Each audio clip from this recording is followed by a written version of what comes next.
Alright,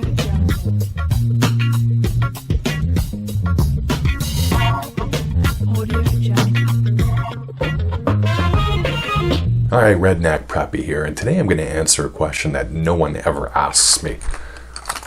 Can you actually catch fish with dollar store lures?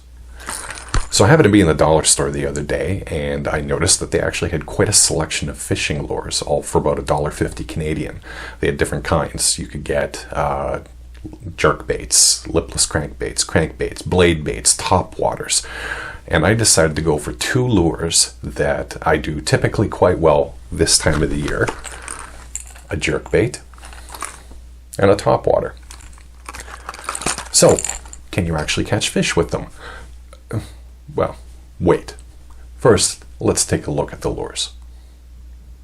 Okay, so here are the lures in question. As you can see, you've got yourself a jerk bait style lure here, and you've got yourself a topwater. Now, what you're seeing in packaging, this is basic. You've got yourself the brand, which is Mako, which there's not much on the internet about them, but I'll get into that later. You can see they're both bought at Dollarama, a Canadian dollar store, for $1.50 Canadian, or let's say $1.15 US. Other than that, there's not much else on the package. And this goes for both of them, by the way. Again, you've got the brand name, Mako. I don't know what Otaru means.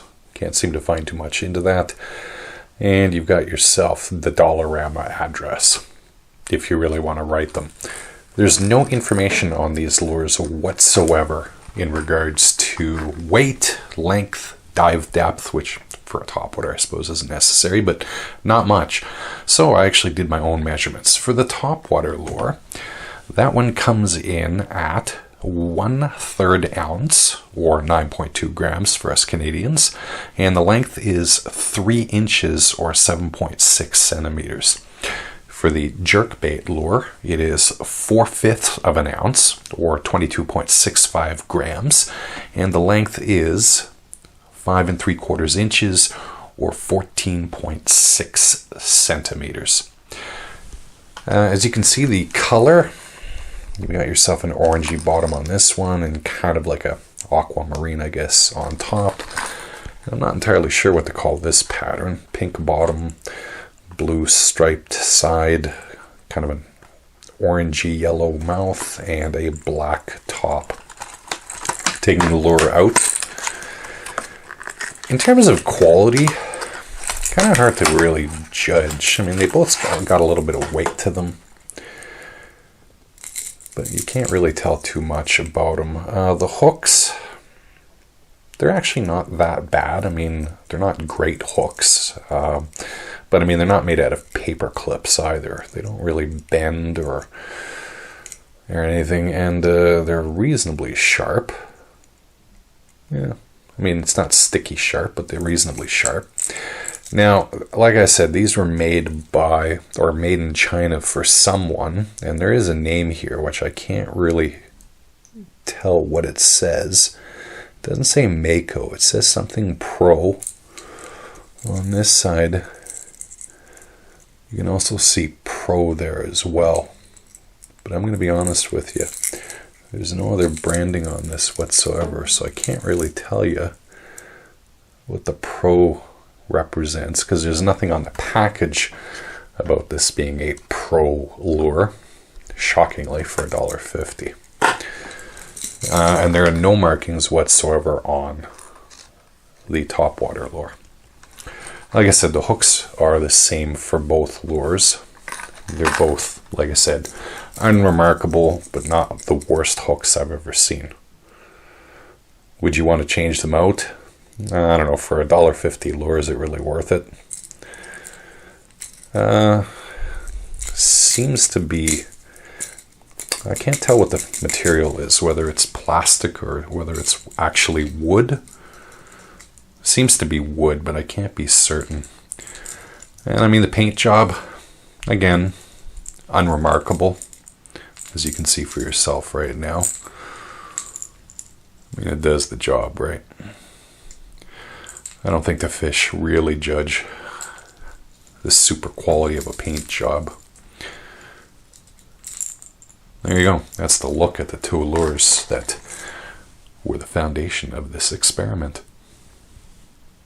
Okay, now that we've actually looked at the lures, let me answer the question for you. First, we're going to take the jerk bait. Now, I suspected that this was going to be based on its weight and its size and that stuff. A jerk bait that would run around 4 to 6 feet at depth while you were jerking it with a slow sinking or sinking and then suspending action. In reality, it actually is a floating lure. This thing floats, and when you jerk it or you begin to reel it back, that's when it actually starts to go under the water. And it doesn't go under the water very well, maybe 2.5 feet, 3 feet if you're lucky, but probably 2.5 feet in general. I caught no lure fish on this. Nothing. The top water, I didn't have that much more success with. It functions exactly as you would expect a topwater popper. It's always floated, it never sank. So at least you know the quality is enough that it actually floats. And I only managed to catch one juvenile northern pike bass, which you can see right now with the footage that I've overlaid.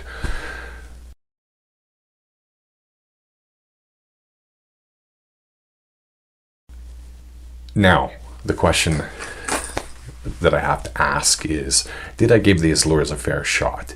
The day that I went fishing, which would have been May, today's Sunday, so I went Saturday, May the 16th.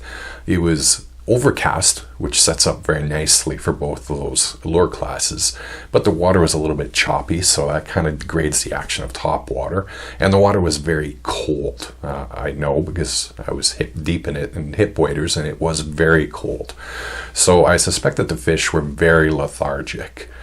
That said, I did catch a fish on one of the lures, the top water. So I'm going to be honest with you.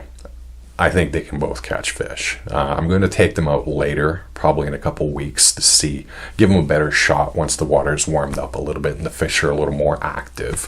And hopefully it's a calmer day so that top water gets a fair tryout. They catch fish, man. Like, they're fishing lures. Look, I have a friend who constantly brags about catching a fish off things like bubble gum and chicken skin. If you can catch fish on those things, you can catch them on those lures. They work just fine. So for $1.50, you can actually buy a lure that will catch a fish. Now, do I recommend them? The hook's quality is not the greatest, so you'll probably want to swap them out if you're a serious angler. Although if you use the stock hooks, they'll work just fine. I don't recommend them, but if you buy them, you're going to catch fish. And really, at the end of the day, that's the most important thing. You know what? You want to take kids out and they don't like touching live bait, or you don't believe in live bait, you're an artificial lure guy, buy a couple of those and put them on your kids' lines. And if they lose them, no big deal. It's $1.50 or $1 if you're American.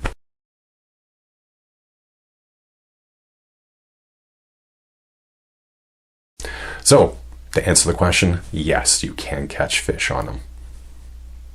If you enjoyed this video, found it vaguely informative, feel free to give it a thumbs up, subscribe to the channel if you like the videos that I make in general, and share it if you're so inclined. If you don't like the video, give it a thumbs down, man. It's all good. I ain't gonna cry. At any rate, I hope you have a great day and tight lines.